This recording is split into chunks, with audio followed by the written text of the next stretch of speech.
Hi everyone, I'm Matt, and welcome to 10 Minute Story.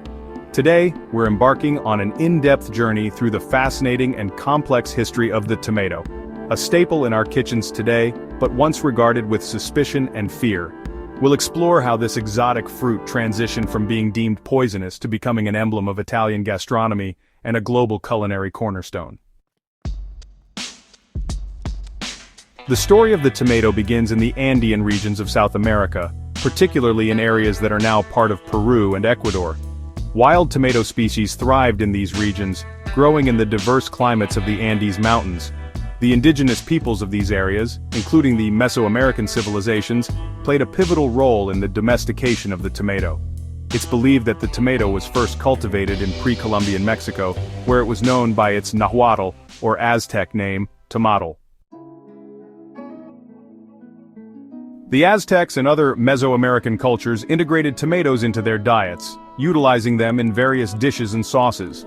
They recognized not only the fruit's culinary potential but also its medicinal properties, using it to treat ailments and as a component in traditional remedies.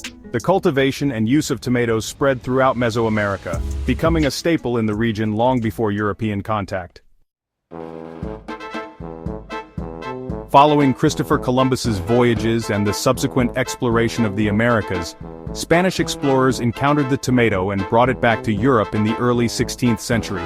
The Spanish and Italians were among the first Europeans to adopt the tomato as a food source. However, the tomato's introduction to Europe was met with skepticism and fear. Belonging to the Solanaceae family, which includes notorious poisonous plants like belladonna and mandrake, the tomato was suspected of being toxic. This association led to widespread caution, and the tomato was often referred to as a poison apple. Compounding this fear was the use of pewter tableware among Europe's aristocracy. The high acidity of tomatoes could leach lead from pewter plates and utensils, leading to lead poisoning. Unaware of the true cause, people mistakenly attributed these illnesses to the tomato itself, reinforcing its dangerous reputation. Due to these fears, tomatoes were cultivated primarily as ornamental plants in European gardens for over 2 centuries. Their vibrant red and yellow fruits added aesthetic appeal to gardens and were admired for their beauty. In regions with cooler climates, such as Northern Europe, tomatoes were grown exclusively for decorative purposes, with no intention of consumption. In Italy, particularly in the southern regions, the perception of the tomato began to shift earlier than in other parts of Europe. The favorable Mediterranean climate allowed for successful cultivation, and gradually the tomato found its way into local cuisines. However, widespread acceptance was still slow, and it took several decades before the tomato became a staple ingredient in Italian cooking. A significant turning point in the acceptance of tomatoes occurred in the United States in the early 19th century. Colonel Robert Gibbon Johnson, a prominent figure in Salem, New Jersey, was determined to dispel the myths surrounding the tomato's toxicity. Johnson, an accomplished agriculturist and historian, had a deep appreciation for horticulture and sought to promote the cultivation of various plants, including the tomato.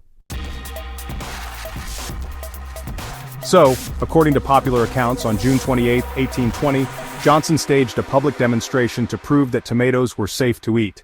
He stood on the steps of the Salem County Courthouse before a crowd of skeptical onlookers and consumed a basket of tomatoes.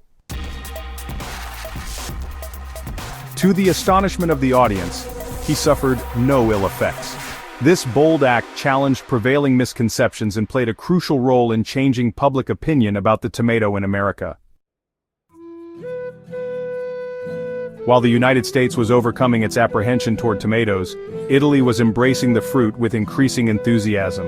By the late 17th and early 18th centuries, tomatoes had begun to feature prominently in Italian cooking, especially in the southern regions. Naples in particular became a hub for tomato-based dishes. The city's cooks experimented with tomatoes, incorporating them into sauces and pairing them with pasta, laying the groundwork for iconic dishes like spaghetti al pomodoro. Vincenzo Corrado, a renowned Neapolitan chef and author, played a pivotal role in legitimizing the use of tomatoes in Italian cuisine. In his 1773 cookbook, Il Cuoco Galante, Corrado included several recipes featuring tomatoes, showcasing their versatility and culinary potential. His work not only provided practical recipes but also influenced contemporary chefs and home cooks to embrace the tomato as a valuable ingredient. As the tomato gained popularity in Italy and the United States, its cultivation and consumption began to spread globally. In the 18th and 19th centuries, tomatoes were introduced to other parts of Europe, Asia, and the Middle East. Each region adapted the fruit to its culinary traditions, leading to a diverse array of tomato-based dishes worldwide. In France, tomatoes became integral to Provençal cuisine, featuring in dishes like ratatouille. In Spain, they became a key component of gazpacho, a cold tomato-based soup. If this story piqued your curiosity, stay tuned for more fascinating episodes, and let me know what topic you'd like me to cover next. Thanks for watching 10 Minute Story. Every day a new pill of curiosity. See you next time.